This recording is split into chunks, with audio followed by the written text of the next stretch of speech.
السلام علیکم. زه افسران عبارت یو خواست کوم چې پرون چې کومه کاروایی سره ده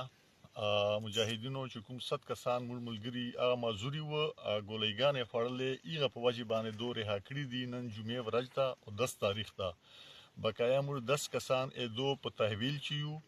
موږ افسران عبارت دا ریکوست کوو دا خواست کوو چې دو سره د زور ازمای نه کیږي په دو پسې چاپی او په دو باندې لکه اٹیک کیږي. دا اٹیک خو مشت ته جانی نقصان ده. تاسو ته دا درخواست ده چې دو مشرانو سره مذاکرات تی وسی چې په د موږ بقایا 10 کسان چې کوم یو چې رهایی ممکن است. والسلام. وګورئ دا تراسه چوکیدار شریکه د نور کاروبار د کیسې پرېړ ده بنیادی کیسه خراب په دغجینه ده چې کوم چوکیدار نیولای ده چوکیداري بغیر نور دای هر چار کوي اني ورا چوکیداری ته ده کیسه خراب په دغجینه ده سره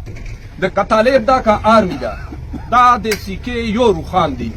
اوس په دې سره پوښتنه خلک چې د تر اوسه پورې چور چسلی دي دا واړه انټرنیشنل گیم یا رایری عدالت موږ پښتنو په خبره باندې ته چیر د بیچ موږ کما کلیو چې تا ورځو یا ما ورځو د گیم یې جوړ شي او سره چې څو سره روان شو خو چې تر چوره پورې فوج نه غواړي د دې دراتنګ دغه په لیسخه چې د داز وسی هیڅ فوج نه د خوشا چې ساحل دې دغه سي امن چې پروتي بس ساحل امن چې پروتا الکه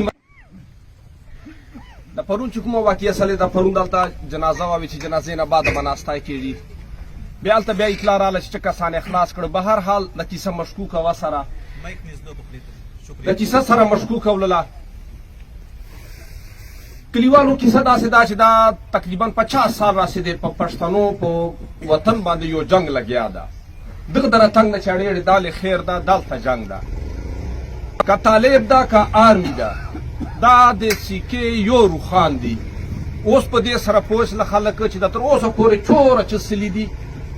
دا واړه انټرنیشنل گیم یا رایری عدالت موږ پښتنو په خبره باندې ته چیر د بیچ موږ کما کلیو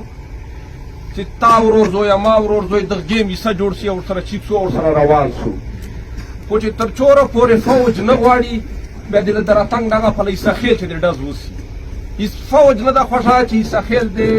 دغه سي امن چې پروتي بس ساحل امن چې پروتا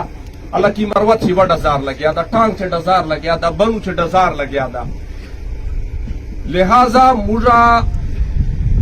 په کار دادا چې آرمی ته جوړی واچو چې خدای ته وګوره زیات مو پرېړ دا او لاړ سور چې هر چیز چې تا چاري فیکټری ته چلاوي کاروبار ته کوي ټیکداري ته کوي زمیندارت ته کوي چې هغه کومه د چار د خدای ته وګوره یغه تراسه چوکیدار شریکه د نور کاروبار د کیسې پرېړ دا بنیادی کیسه خراب په دغجینه ده چې کوم چوکیدار نیولای ده چوکیداری بغیر نور دای هر چار کوي اني ورا چوکیداری ته ده کیسه خراب په دغجینه ده سره د کومه کیسه چې پیټه سره ده هوش کیسه ده په کار ده چې په طریقې باندې دا ډیل سی اوله چې د موږ کسان دي چې دا روغ صحیح سلامت راسي یغه بعد نور چې کومي کیسې به نور کیسې شاته چړلې سي سره زه ټول شکر گزار یم چې فیصله مو وکړه موږ به در سره یو مشرانو سره. اسلام علیکم.